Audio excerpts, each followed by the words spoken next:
Ó, você que tá assistindo aí e quiser resgatar esse emblema, é só entrar em nv99.com.br/resgatar e usar o código NERDSTEC, tá bom?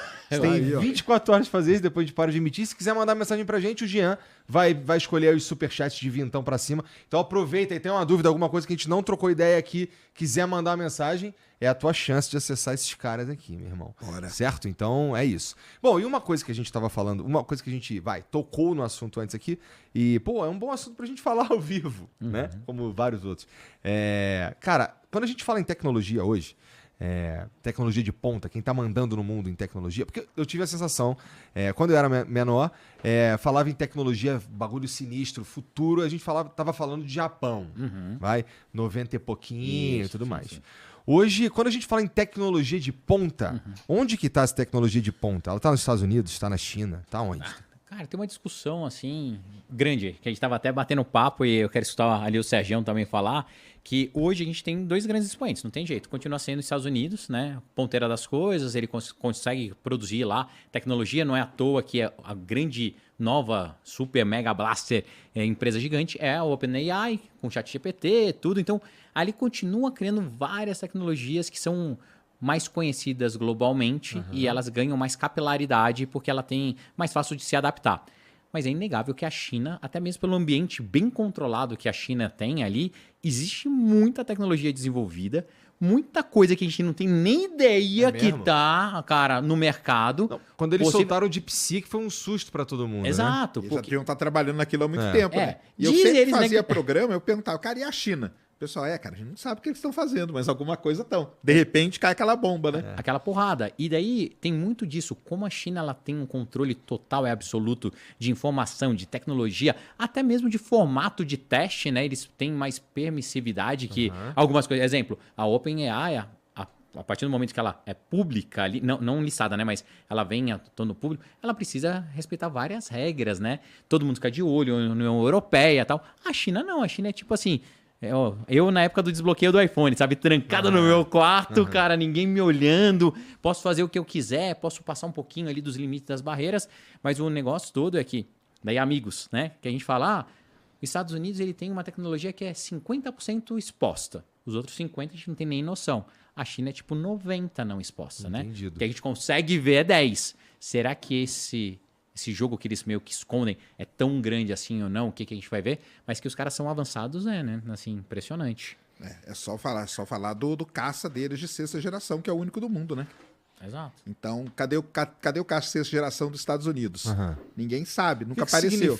O que significa o termo um caça de sexta geração? Sexta geração é o caça que ele pode ser pilotado por piloto e até mesmo sem piloto. Esse é o sexta geração.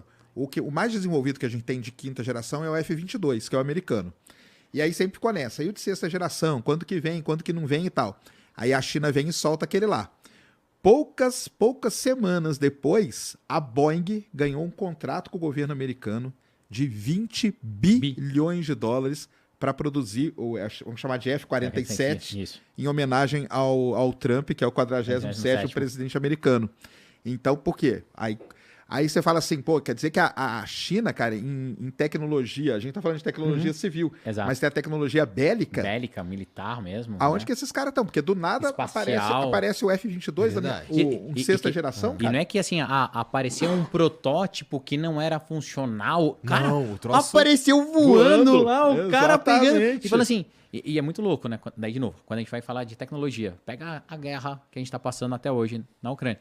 Cara, foi a primeira guerra que, se você parar pra ver, foi extremamente tecnológica. Quantos ataques e quantas coisas a gente falou sobre drone, tudo. E, cara, tem tecnologia dos dois lados envolvidas ali. Então, assim, de fato, a gente não tem noção, né? Sabe aquela brincadeira de falar só a pontinha do iceberg? A pontinha mesmo. Eu acho que na China a gente só vê aqui a pontinha do iceberg. O que tá lá de baixo, cara, tem muita coisa. Então, tem muita coisa de ficar de olho, aprender. Por isso não que os Estados Unidos não tenha, tá? Também. Eu falo isso aí várias vezes. As 3 maiores empresas do setor bélico americano, que é a Boeing, Northrop Grumman e a Lockheed Martin, todas elas têm um departamento secreto. Então, a da Lockheed é famosíssimo, são Skunks Works. Você não tem. Eles escrevem lá no site deles, 85% das coisas que a gente desenvolve é secreto. Sim. Então, o que está acontecendo ali? que basicamente é soberania nacional, né? É a segurança do Estado como um todo. E não pode contar mesmo, porque pode ser replicado. Lembra da velha e boa história da Guerra Fria? É isso, né? É a nova Hoje em Guerra dia, Fria mesmo. é a nova Guerra Fria. E essa Guerra Fria é não só arma bélica, mas controle de informação, controle de acesso, AI, tem um monte de coisa envolvida que os dois países, eles não declararam publicamente, mas hoje, quando você fala cenário geopolítico, dá pra ver que eles estão literalmente numa guerra, né? Então vai Com assim... certeza, assim, se a gente for olhar, do nível mais cru possível, assim, e aí a gente escapa um pouco do papo da tecnologia, mas nem tanto, o Trump taxando a China de maneira loucamente. Voltando pra tecnologia, ou compra o TikTok, uma empresa americana tem o controle do TikTok nos Estados Unidos, ou então não tem mais TikTok. É isso, a briga por informação, é algo adicional. E daí, de verdade, eu acho que a China, ela tem, cara, tanta coisa que a gente não tem nem ideia que tá rodando lá. Mas tanta coisa. O lance é, quando ela expor, será que ela consegue fazer isso globalmente? Será que ela vai ter capilaridade? Será que não vai precisar ter, né, muita adaptação? Porque, de novo, funcionar na China é um negócio, que eles controlam tudo, funcionar no mundo é outro. Mas de certa forma eles meio que precisam que só que funcione na China mesmo, né? Lá tem muita gente, né, pra Pelo ter volume, suficiente, né? Pelo volume de gente, Lá sim. tem. Mas aí tem um poder envolvido, né? É verdade.